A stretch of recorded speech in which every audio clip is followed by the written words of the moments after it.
Good afternoon, everybody, and thank you for joining us yet again for our now 8th Learning Leaders webinar that we have produced and broadcasted over the period of the pandemic and lockdown. Have had really great feedback. It's actually been quite some time since we had our last webinar, and I'm delighted to have reignited one for the remainder of this year.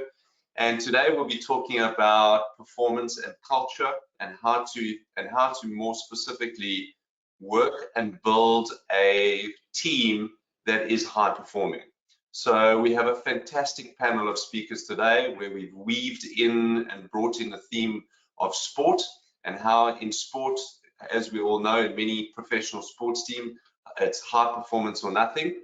And so we've got some fantastic experts that will be joining us today to talk about their experience in how they've managed to achieve this. And I think this is a really great time to be talking about this because I think businesses today are having to do more with less, or possibly less staffed and resourced than they may have been because of the implications of the financial well-being of a lot of businesses over the last 12 months. And so how do we navigate these times given that we're in this particular position? And please God, looking into next year, business will be better. And how do we harness the opportunities within our own organizations to creating and achieving success? So to kick us off today, we have Dr. Kirsten van Heerden, who's joining us from Durban, and will be talking to us about her experience specifically as a sports professional psychologist. And yeah, Kirsten, thank you so much for joining us and sharing your wisdom with us today. And yeah, I'm going to hand over to you. No, absolute pleasure. And as always, thank you for inviting me to speak, on platforms like this. And I know that I've got about 15 minutes and I could talk for like 4 hours on this topic of high performance. Sure. That is great. And thank you as well. I know we've got a wonderful panel lined up and I'm looking forward to the questions afterwards as well. So I think my job is really to just lay a bit of a foundation. And then I think we're going to hear from, a number of people, you're right, that are just, experts in the field of this high performance. And it's not necessarily an apology, but it's a bit of an apology to say I'm going to probably use a lot of sporting examples just because that's my background. And the reason though that I know that I can is because high performance is high performance, and it doesn't matter what environment you're in, it's very similar. And so the mindset that applies to an elite athlete, an Olympic athlete, world champion athlete, and coaching system is very similar to what applies in the corporate world and in business as well. And I think that's one of the things that I love about sports psychology is that these skills are so transferable. But if we started with, what is my idea about high performance? And I suppose immediately when I think about that, it's performing at a world-class level. It's kind of as simple as that in many respects.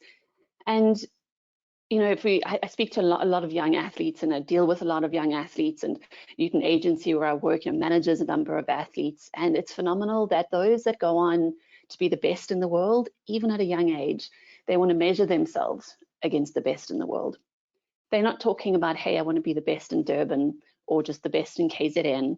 They're looking at who is the best and what do I need to do to reach there.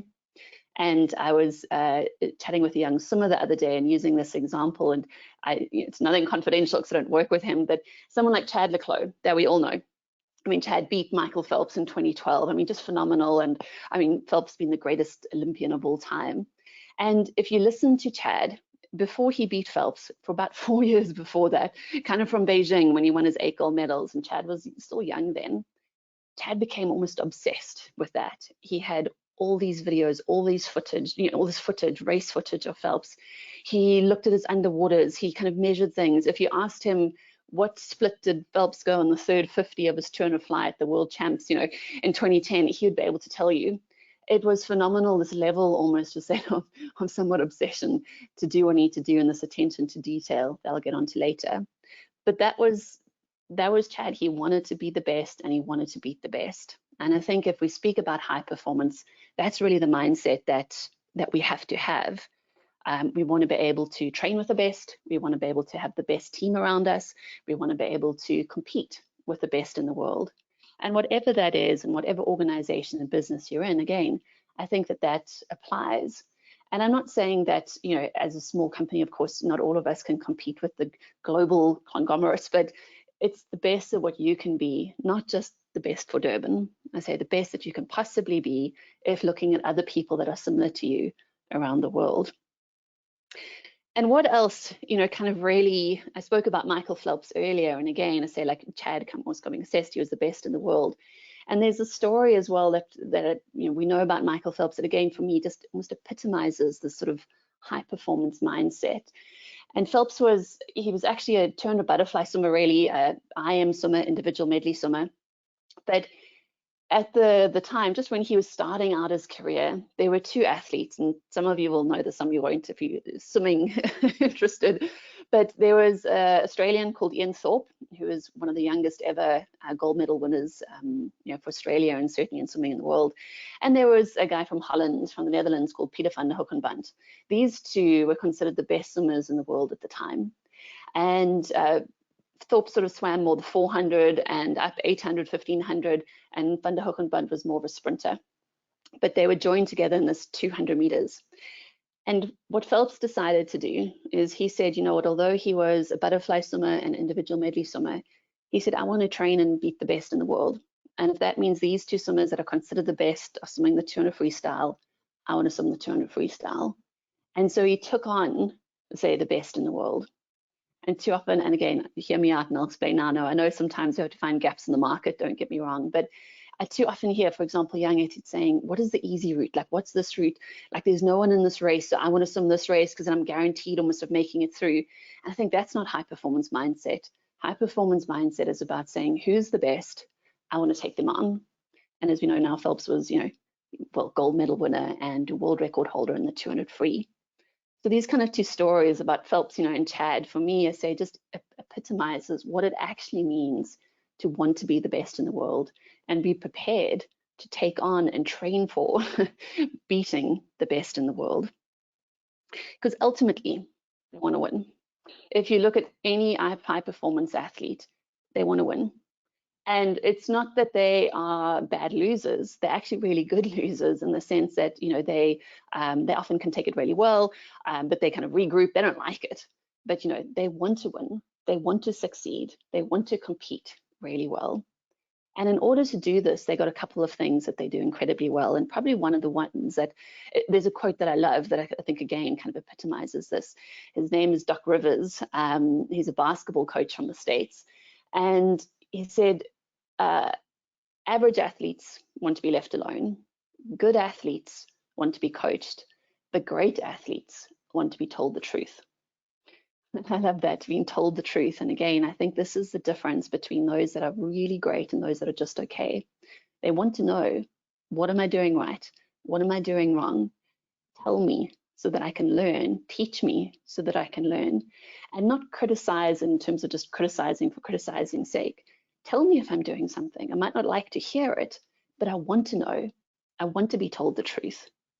And it's always when you tell people the truth, in a sense, they get defensive and have this, then you're like, that's not a high performance mindset. I say these athletes, they really do. They want to know. And I think why they want to know the truth is very often they are lifelong learners and they're incredibly curious about the world and themselves, and they're curious about their sport. They want to know more. They want to understand more.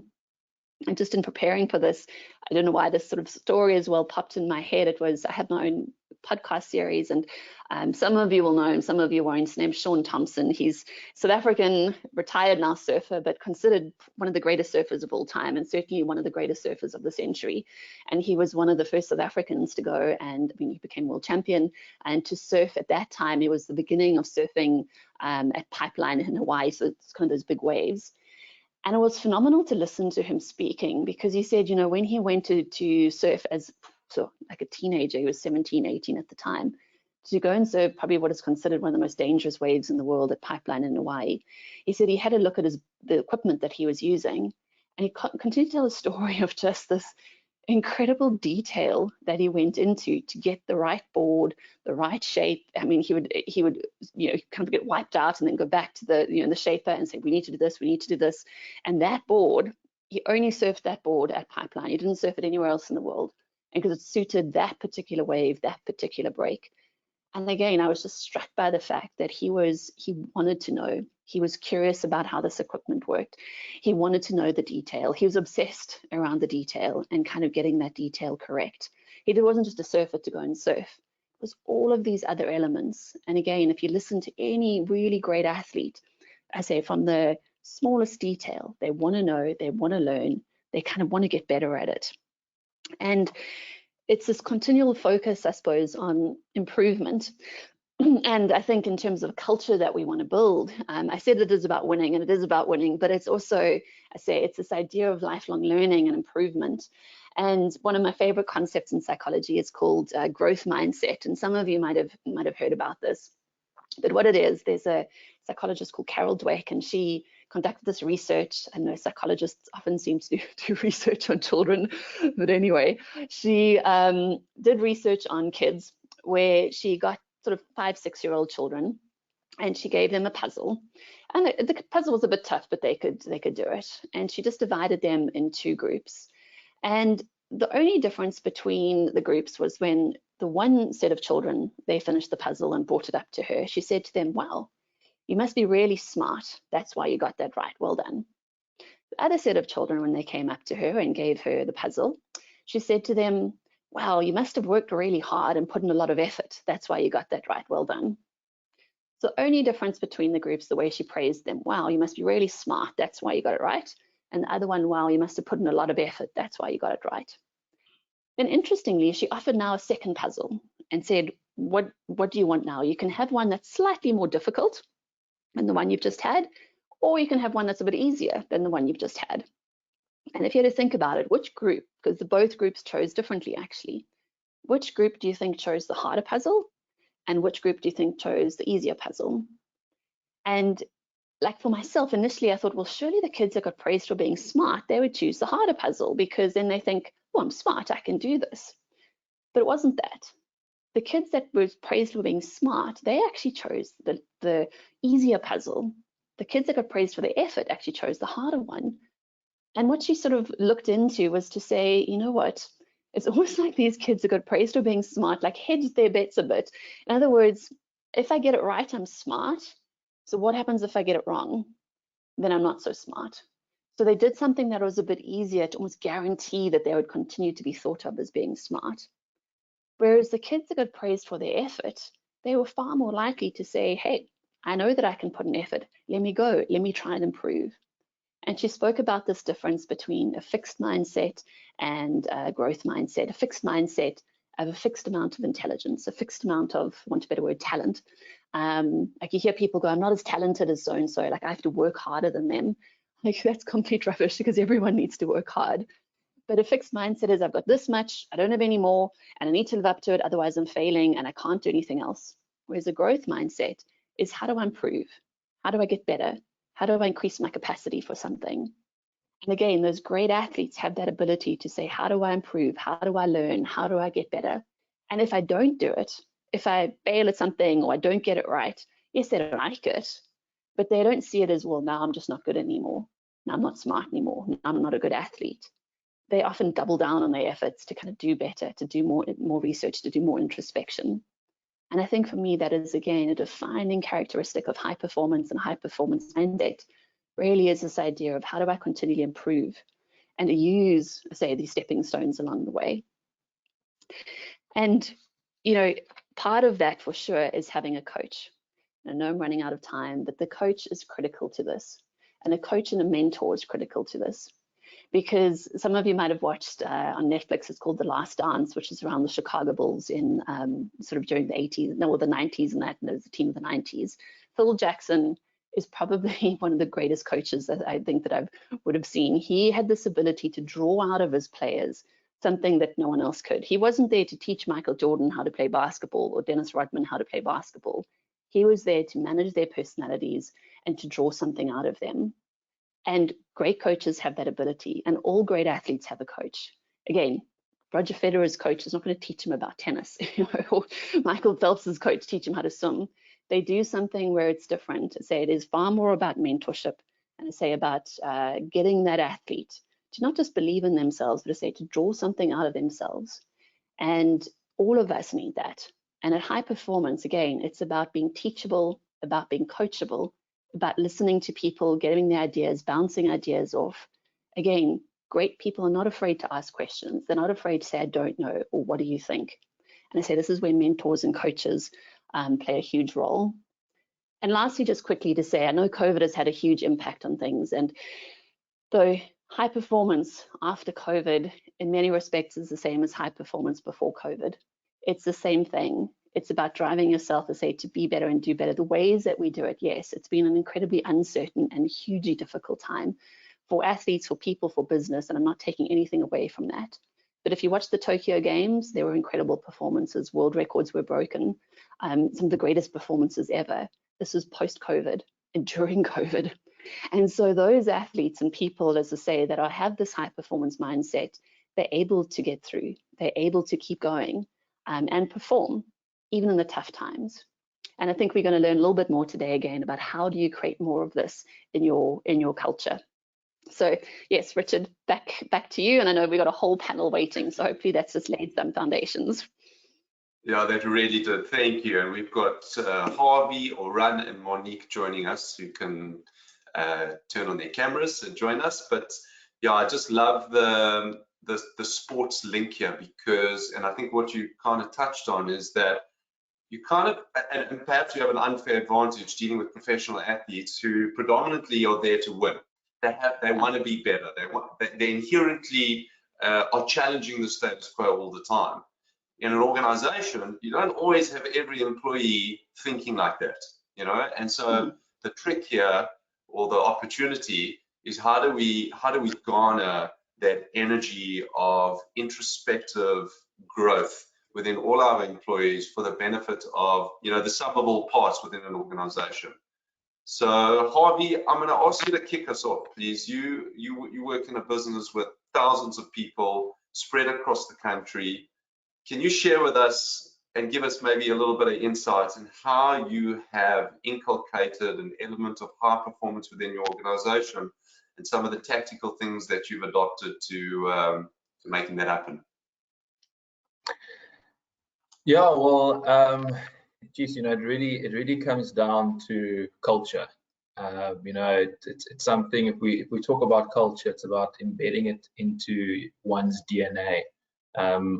And in order for things to be, you know, consistently applied, in doing that, it becomes organic. So, you know, a few things come to my mind, like things that I'd like to talk about to add to this, is that what we orientate a lot, or like I like to orientate, is the accountability of leadership within a business. You know, and when I'm talking to that perspective, it's the leadership's, you know, responsibility to kind of have that mind shift change from a task orientated aspect to a more of a human centric approach. You know, because in an organization, if you have that human centricity, you are able to basically connect with your people a lot better, to kind of understand how I can manage my talent more effectively in the business. Yeah, so, and then also that, you know, starting with leadership, I mean, within the business, it's also about, you know, giving consistent, clear context when communicating strategies. So it really starts, you know, from the beginning, like a foundation is around communication. And and I know, you know, a lot of companies don't get it right. It's I think one of the toughest things to get right is just the communication.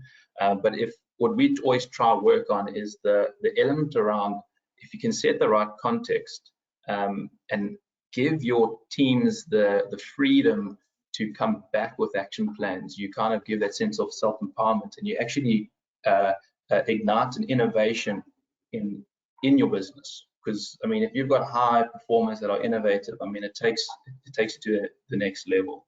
And a lot of, also, I think a practical thing what we do a lot is we always consistently review our operation model, just to enable us to carry out our strategies that we communicate. So what it talks to? It talks to going back to, you know, do we have the right skills? Do we have the right resources in our business? So yeah, so that basically, you know, we need to ensure that we recruit right and develop correctly. So, you know, in our recruitment processes, we very much orientated around behavioral traits. So we've used a tool. We've invested in using a tool in our company around measuring, you know, candidates that, you know, take a test and benchmark it against top performers within the business. So it's not too much of like it's a bit of like almost like a psychometric test, but it's not something that labels you. It basically connects on how you behave and how your top performers within your business behave. So we've put the time to invest in recruitment, because if you recruit right, it makes creating that high performing culture a lot more easier. So I would always advise, you know, business owners and, you know, your CEOs and managing directors to invest more time in your recruitment process, or it's just going to cost you a lot more if you have the wrong fit, because, you know, with, you know, labor law, it's a long process to try and correct that mistake. Yeah, and getting back to that our operational model, we also look at, you know, are your comp and ben structures relevant? Are they kept up to the times? Are you competing, you know, where you can? Obviously, you know, if you're a small business, you can't compete with, you know, your bigger companies, but you at least have to be happy with what I'm paying is, you know, the talent I can retain, and how can I retain talent, and not only maybe remuneration, but other, you know, cultural like aspects. And then also ensuring that, you know, when we deliver a strategy, we look at our SMART, ensuring that action plans are SMART, you know, and all those elements. So going back to skills, resources, your comp ben structures and plans. If you miss one of those elements, you create within the organization stress, frustration, confusion. But yeah, I'm saying these are the things that we look back and we constantly keep on going back to, but we're not always getting it right all the time. Yeah, that's great. I mean, that gives us a lot of insight to, like, you know, there's multiple ingredients that I think to establishing a high performance culture. But I think, you know, for those organizations that have perhaps not considered designing and curating and ritualizing a culture, whatever that culture may be in the business. And Oran, to bring you in here, like in your experience, seeing, you know, having dealt with many organizations, you know, for a company that has no knowledge of how to build a high performance culture, how would you start? So be it for an MD or a head of HR or any leader in the business that now wants to drive performance within the company, what would you recommend would be the good things to start with? Hi, Richard. Hi, everyone. Great to be here. So I think what I've seen in the organizations that we work with is when an organization starts out, it's close and the culture is unofficial. And that's easy because the leader has the ability to actually influence by demonstrating what good looks like. As the organization starts to scale, that almost starts to diffuse. The leader has less influence on their people. But more importantly, what happens is that an organization also becomes more serious about itself. Things start to become more official. And organizations that really make it find the ability to expect a lot, find the ability to actually communicate that expectation, and then actually hold people accountable to that expectation. And that's both around the potential of the individual as well as to the trajectory that they're on. And so Dr. Kirsten, what you said really resonates for me around this idea of the average, mediocre, and the great. And the great not only wants to be coached, but is so connected to the truth, and in a way is not overly identified with a ceiling. They just want to be better. And so that truth allows that evolution to take place. I remember recently doing a coaching session with some senior leaders in a corporate, and one of the individuals says, why does one of these behavior pulse questions that my team is going to get about me has something to do with improving, because that says that I'm not okay where I'm at. And so it's such a beautiful reflection of a culture and a moment in how the culture thinks about that there is such a thing as not in, everything is about improving. If an organization is on an exponential trajectory, everyone should be on an exponential journey of personal development and career and behavior-based development. That's great, thank you. But I think, yes, Monique, I want to bring you in here because one of the questions I actually wanted to ask you, thank you, was that, you know, given what a lot of organizations have been through, some have retrenched, some have cut salaries, it's been a tough, you know, it's been a tough time. You know, how do you now re-engineer a company's environment, given that negative past, to now move into gearing down to second gear in order to go faster, perhaps looking into 2022? And you know, yeah, I mean, like coming from uncertainty to work towards getting people to work in, you know, with this growth mindset and with excellence. Was that me? Yes. Okay, so on the uncertainty side of things and coming out of COVID and changes happening, I think that it's important for the leaders of that company to show some empathy. You know, I think sometimes we can gloss over the idea that all of this has happened and not realize the hurt and the frustration and the stress that the staff are actually going through. So I think it's really important to identify and to show that care and concern and empathy for your staff. Because most of the time, staff often feel like their leaders don't really care, or because they're at the top, they're earning their salary, they're not bothered about our daily issues that we're going through at home or in our personal lives. So I think if I can give any advice to any kind of leaders in that space, is to just identify that and point it out that you understand and can empathize with their situation. And when your staff start to feel understood and heard, they generally start to feel hope. If you have any staff members who are not hopeful, then you're kind of doomed, because every day that they're coming into the office, it's just ticking a box. And at the end of the day, that's not the kind of staff you're wanting in your company. You're wanting them to buy into the bigger picture and to what they're doing and into their job, because the reality is most of us are not in our dream jobs. And being able to be a leader and know that that is the gross reality is that most of your staff are there because they need a job and they need to support their families, and that they need to do what they need to do. And it may potentially be a means to an end or a stepping stone or just a job they could get, quite frankly.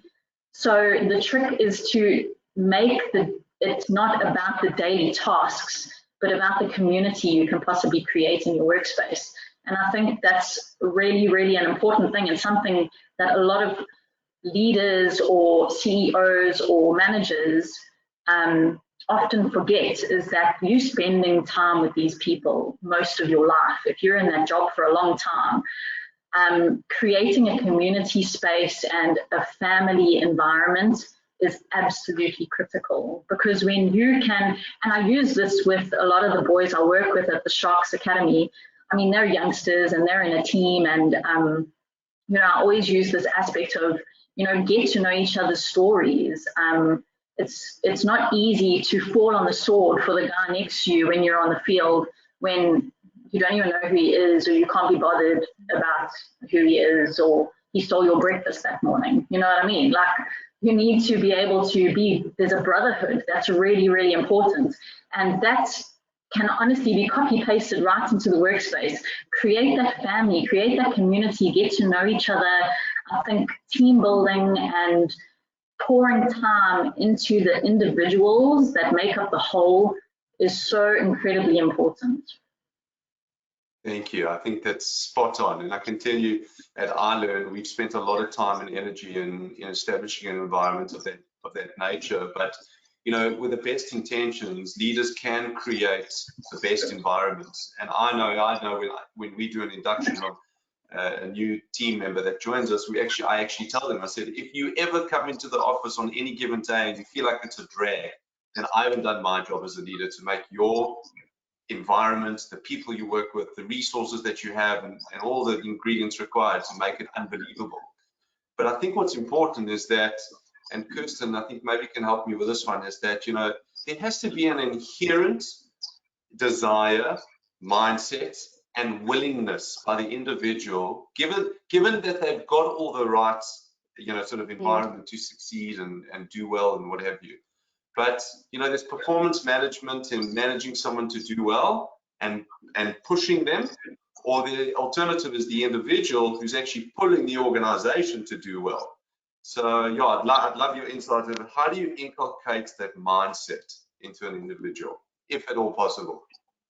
Yeah, it's a great question, and you know, again, I wish we had more time because everyone here points I do want to pick up on, but it's very difficult, and it's something that I have had to really come to terms with as a sports psychologist and working with athletes, is that as much as I desire sometimes for this person to be better and do better and take the skills and learn them, you know, and certainly in the beginning of my career, I'd always think, well, surely, Kirsten, if I was just better, or I just communicated better, like that person would want to do it. And it's hard when sometimes people just, they don't, you know, and it's probably one of the toughest things I find, to be able to say, I've done everything I possibly can, but you know what? I can't take you further than this. You have to want to do it. And it speaks just to Harvey's point about recruitment. I think that's why you're absolutely right. It's so important. And if we just use a sports team as an example, you know, who you get in there, who you buy into your team is crucial, because once they're in, you know, then they're in. And then also looking at that, saying, well, where do you fit best? Because also maybe this speaks a little bit to your point. Sometimes people, they really want to be, for example, I don't know, the scrum half, but they're actually the lock. Like if you use 7 foot tall, like you're not going to be the scrum half, you know. So it is, I find also sometimes that people, they think this idea of this is where they want to be in a company or in a business or in a team. And I think it's our job as leaders and coaches and mentors to be able to say, that's maybe not for you, like this is better. And it's really hard because, again, you want to support people in their dream and what they want to do. And again, I know this is going to sound harsh, but even for myself, sometimes I'm just going to use athletes, sometimes to say, you know what, maybe being an Olympic athlete is not for you. Go and do something else. It's amazing. There's so much other stuff you can do, and you'll probably be way happier in it. You know, so to answer your question, you can. And I mean, I wouldn't be a psychologist if I didn't believe people can change and adapt and I can teach skills. Like, so definitely there is that element. But I think for all of us, it's understanding when we've done everything we can, but this person still doesn't want to, not able to, and it's not a judgment on them. It's saying then where can you fit them in the organization, or maybe they're not a good fit and they'll do something else and maybe do it brilliantly, and then help them to transition into that. Amazing, thank you. Yeah. Harvey, give us some of the tactical things that you've put in place. I want the how-tos, I want the meat of what you've done in your organization around performance management, performance reviews. How do you do it, and does it work? Yeah, so you know what, I really really come back to a point, and before I get to the practical part, there's been a lot of learning in our business, and I've try to find that thing that makes things tick, and it really comes down to trust. Monique was talking about that family feeling. I kind of feel that we still like to call ourselves a team, and you need to be working in a team that can trust. And what we've really done is we've always looked at, trust is a choice in our business. We choose to trust individuals on 2 things, and that is the individual's competence, obviously, and that really talks to the skills and the abilities that they have, but then there's the character, so the values and the behavioral traits. And we've learned a lot about this through investing in creating awareness around emotional intelligence. It's a huge critical skill that plays part in our business, and developing future leaders. You know, and we've invested in leadership programs, and we've started in taking we've actually rolled out a lot to almost all our employees, programs that create awareness around that emotional intelligence space, as well as we impart them on one-on-one coaching and mentorship programs. But when it comes down to, you know, the practical part around performance management is, you know, the fixed way of doing it is you set a cycle out. You know, you meet mid-year and end of year in your performance management cycles. But what we've found in today's world, because things are so fast-paced, your performance management cycles, the way you do them have to change. They've got to be it's got to be a continuous process if you're looking to drive, you know, some sort of consistency in achieving a high performance. So if you're addressing it, you know, your performance issues, you know, once a year or twice a year, you're always going to be back on the back foot. You're going to be having conversations that have completely changed, you know, long time before you have that conversation. So, you know, you're always having to review your performance indicators. So you meeting a lot more with your teams. The engagements we encourage a lot more transparent and collaborative. And if you need to change your goals to remain relevant in this changing environment, we allow that in our business. You know, it obviously goes through those engagements. But on top of that, what we also do is getting back to that human connection I was talking about, is that we encourage a lot of regular check-ins for our leaders to constantly engage, not only around performance, to keep goals and, you know, objectives relevant, but also means to build good relationships. So we understand, you know, if we are empathetic, you know, there's got to be a sense of empathy in our leadership, what Monique was talking about, and it's truly to understand, listening, but to truly understand our employees, and then we can actually identify the true behavioral issues, you know, that we could look and seek out ways to kind of develop. So our development programs on top of our performance cycles, and we call it a building people capability cycle. So our performance management systems are very integrated in our development cycles, and although they're two separate cycles, they interlink quite well. And our development is really focused around 90% on improving behavioral competencies. So they identify this through their leadership programs, and what we've invested in trying to bring out that work on that emotional intelligence, because we know what we can't work on is IQ, but what we can work on is trying to develop our emotional quotient. So yeah, as I said, a lot of more focus on 90% on improving behavior competencies through on-the-job development through mentorship. So yeah. Thank you. That's fantastic. Yeah, and I think also one of the challenges that we've had to deal with is really dealing with people being remote and not all in the office, and losing out on what we call the water cooler rapport building conversations. And Monique, I'd love to know how you've managed to deal with remote working and still managing performance in a way that feels genuine and authentic. So yeah.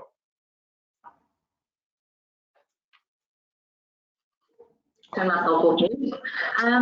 So in this particular area, and I'd like Oran to assist me after this, because I know that he's probably a bit more experienced in terms of measuring productivity in this area. But very similar thread to what I said before is checking in on your staff. Like, working from home is a very lonely space, and that's whether you are alone or whether you are with your 3 children and husband. It's lonely regardless, and it can be extremely challenging. Probably one of the darkest times in my life was hard lockdown, and I had people around me. I had my kids, my husband, and it was not an easy space to be in. And I think it's just being able to identify that within your staff, just prioritizing their well-being over their performance at that point. Not because obviously performance is important, but being able to help them know that they're being cared for and that they matter and that their mental well-being is important. And you'll generally find that if you're checking in on them in those spaces and then you have a segue into how they're doing from a work point of view, you can often understand the why behind the performance. If they're not performing or they're dropping the ball in certain areas, there is a why. And it's a space where, and I know a lot of people are afraid to get emotional or talk about personal stuff, but understanding the why is going to kind of give you an indication as to what's going on with the performance. And you know, your leader shouldn't be afraid to dig deeper and ask those questions, because when your staff member feels heard and understood, they'll generally start to organically perform better, because they think, wow, they actually care about me. And then you're also able to give them some space and say, listen, you know what, today just take a few extra hours to get your kids sorted with their schoolwork. We totally understand. And then give them markers, you know, instead of having a vague get your work done, you know, give them achievable points so they know, okay, today I can focus on this and tomorrow I can focus on that, so they can actually see it and it seems more achievable. I think that makes just way more sense. But the understanding where they're coming from, I think, is a huge, huge aspect. Everything I say is going to be emotionally related, so it's going to be a very similar vein to the rest. Yeah, can I maybe just pick up on something before? Sorry. Yeah, so, but I think the point, I just want to close the loop on that, is that as a manager in an organization, your role is becoming more and more of a coach, and less perhaps the old school autocratic, you will do this, others do it, so, you know, date and time, otherwise there's a consequence. We want to inspire our people to be able to do it from within themselves. Kirsten? Yeah, sorry, I wanted to pick up on what Monique said. Sorry, Oran, before you, I know you need to follow on, but I so agree with you. You know, like, when did emotions become like the enemy at work? And we have this idea sometimes that to be professional means like no emotion. And you're like, that's right, to be emotional beings, you know what I mean? And I'm not talking about just letting it all out, you know, hang out, but at the same time, as you say, we are people, we are emotional beings. Emotions are not the enemy. And I think probably particularly as women sometimes as well, we can feel like, no, but I must be less emotional. Like, sometimes it can be a real strength. And I think this is where diversity also is so important within the workspace as well. But yeah, anyway, it was just, I fully agree. And we should be allowed to express our emotions and not be afraid that the manager or whoever is now going to say, well, like, none of that here, you know, like, actually, no, say we are emotional and that's okay. But sorry, Oran, yes, I know I interrupted you. Well, you were supposed to go next. I was actually just scratching my eye. That's all good. Excellent. So what I want to pick up on some points. One is that I think if you're trying to drive a high performance culture, you should be investing more in your managers, because they are really the leverage point in your organization for transformation. And the way by which they develop, support, capacitate, enable, reflect with their direct reports is the secret sauce. And so there's a real question around managers need to figure out and reflect on how much of what they do is management and how much of what they do is leadership.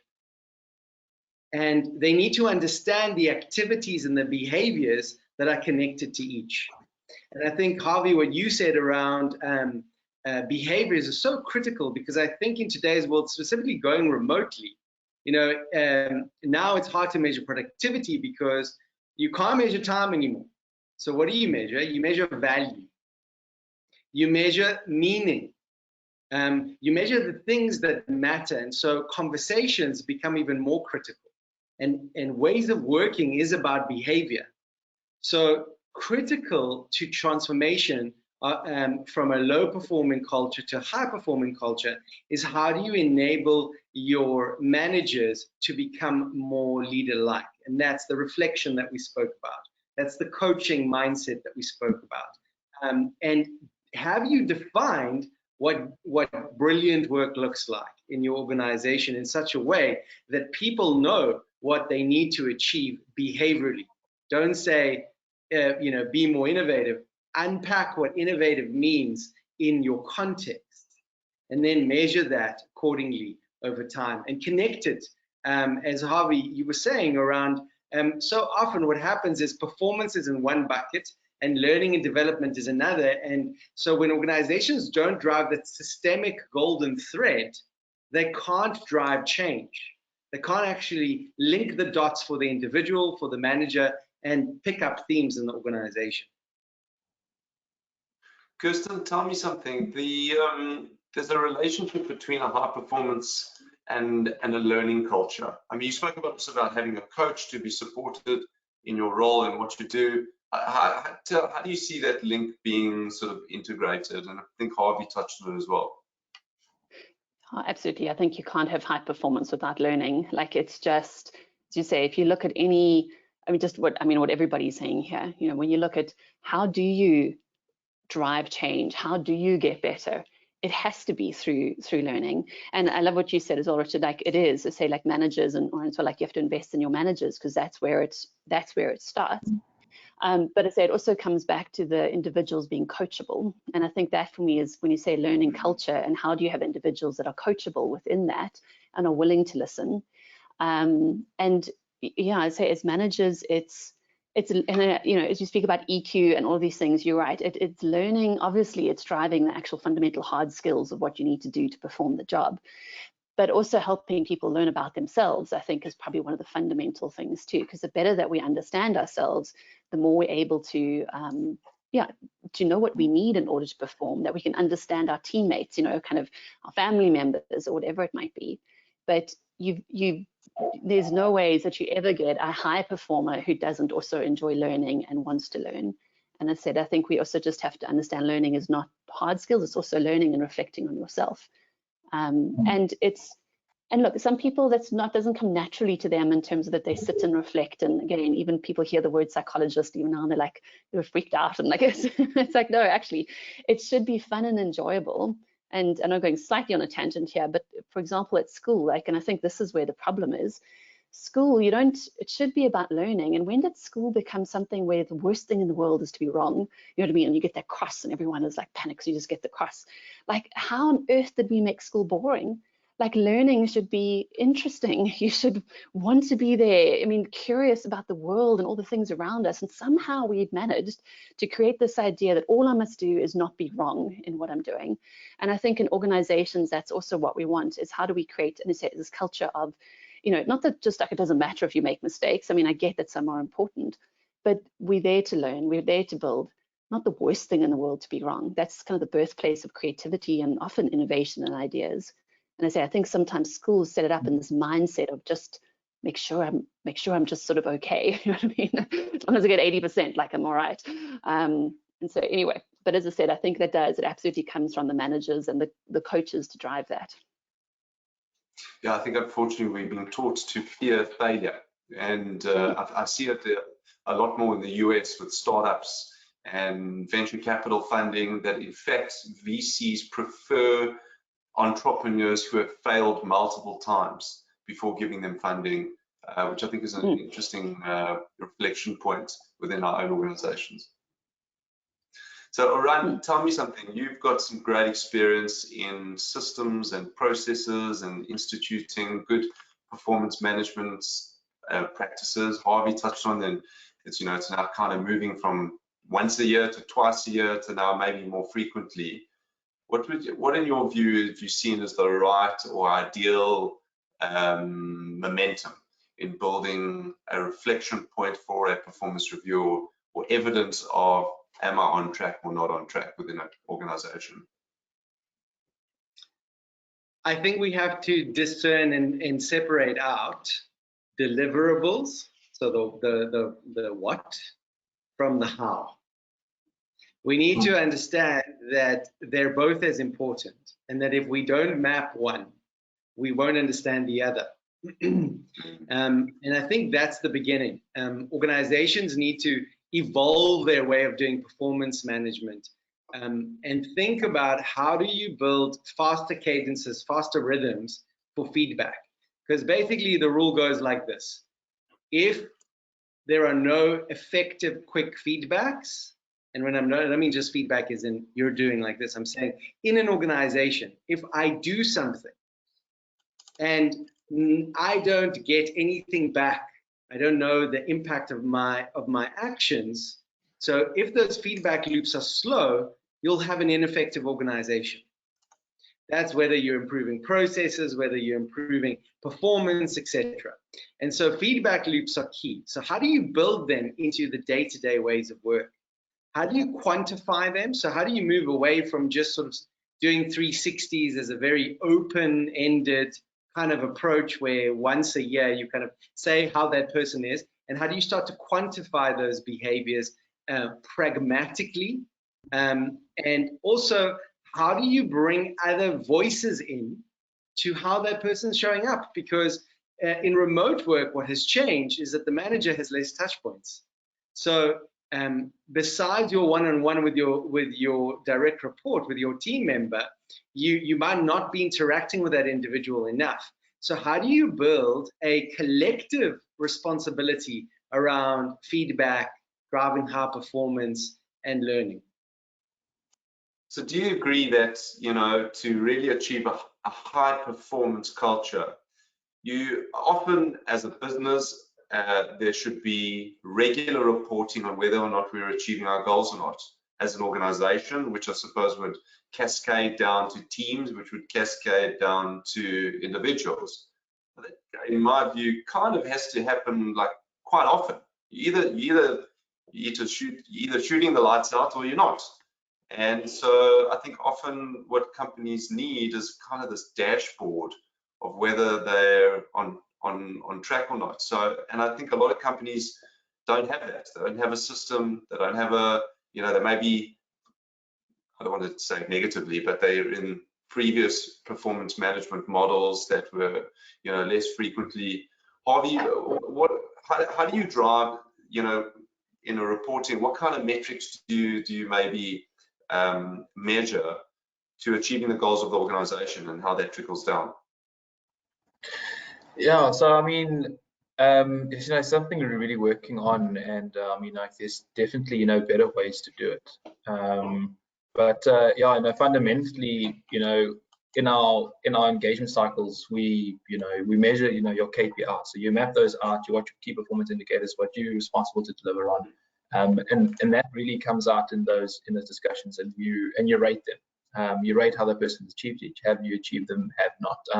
There is also, you know, when we're also talking about, you know, deliverables, some deliverables are, you know, straightforward, and some are a bit different. So we have to obviously establish rating scales that, you know, accommodate those sort of deliverables. Like, you know, if you have to reach a sales target of so much, I mean, that's a deliverable you get or not.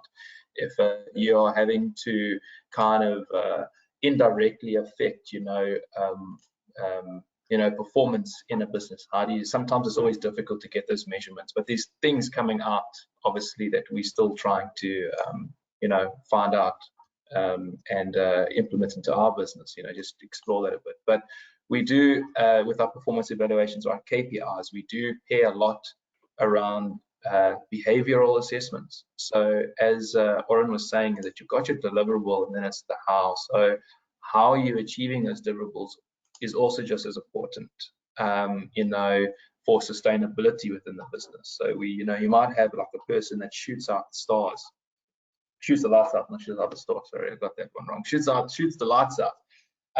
But how they're doing it, so they're reaching their deliverables, but they're leaving everybody behind. They controlling that you know, the deliverable. You know, they're keeping information themselves. They are achieving it, but for how long? So this then goes back to assessing that behavior, and are they taking people with them? Because, you know, they can achieve their deliverables, but for the organization, if they had to leave, you know, where does it leave us? So it's, you know, bringing that behavioral element into your performance evaluations as well, and ensuring that those behavior competencies actually talk to company values. So what do you stand for? And that those behavior competencies actually talk to that. Yeah. So I would imagine it must be pretty complex in such a large organization that that you're in. And you know, have you designed these KPIs in a way that they do cascade, you know, in different teams that rolls up to a bigger strategic company goal? Yeah, so that really starts on our strategic planning process. So the objectives are delivered, then what does that look like right down into our stores? I mean, each level would obviously have their deliverables that really just talk to your strategic objective on the top. Yeah. Okay, fantastic.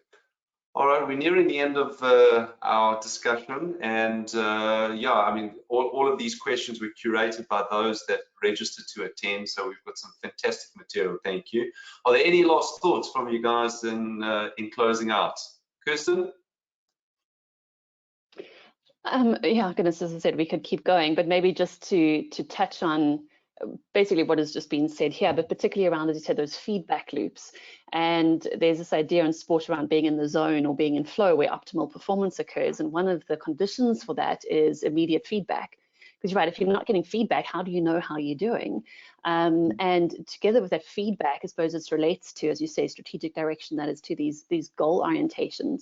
You know, and we often think of like goal setting, as you say, or like KPIs as, and a lot of athletes I work with, like they think of that as sort of, not that it's LO is bad, like LO at school where you just do these goals, but it's a foundational skill and everything is based on that. It directs our behavior, it directs our attention. So getting those things right and then getting feedback as to how you're doing to reach that goal, that's where we get into that idea of flow and optimal performance. So yeah, I'm just agreeing with you and saying just, you know, how important that really is. But yes, but thank you anyway for it's been wonderful to chat with everyone and say hopefully we can all be on again. Yeah, fantastic. Monique, any closing thoughts? Yes, actually, based off what Kirsten was just saying, and I've noticed this within the sports space as well, is peer feedback is so incredibly important. I think we're so used to hearing feedback from the powers that be, and you know, I feel like, particularly because I work with a younger generation, they kind of respect the feedback from their peers in a way bigger way, and like they feel more understood by their peers. But that's where emotional intelligence is really important, because it's being able to take on that feedback if it is possibly not the greatest feedback, being able to see it, identify it, take it on constructively and move forward and not be offended and take it personally, be sensitive, that kind of stuff. So it does work hand in hand with emotional intelligence, which is not extremely prevalent in the 18 to 20 something year olds, but we do our best. But I do think that's an incredibly important tool, is being able to provide feedback amongst peers and colleagues instead of from top down. Fantastic, thank you. Oran? Be systemic. Map every single element of what it requires for you to achieve the goal that you set. Be explicit on that goal. Be clear, both, as Harvey said, in the larger scale, but also for the individual, for the business unit, etc. Separate behaviors from deliverables. Create shorter feedback loops, and work hard, because it's a lot of work. Yeah, it's a complex topic. It is. Harvey? Yeah, I mean, like, just in short, I just think, you know, it's all in the people, and what you just always got to just try and find, you know, ways to inspire. So leadership needs to inspire. And you define the people that are self-aware, self-motivated, self-disciplined, and what Kirsten said right in the beginning is having that, moving from a fixed-minded to that growth mindset. You know, constantly always wanting to be self-improving. So I just find, you know, the gem is in the human being. Yeah. Fantastic. Thank you.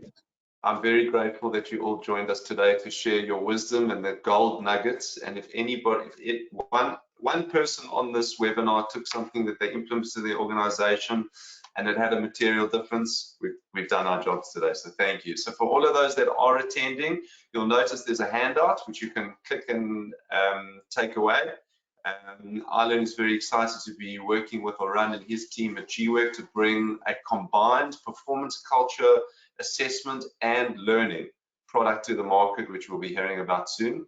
And yeah, thank you for joining us. I hope you got great value, and I hope to see you on our next webinar in 2022. Thanks, everybody. Okay.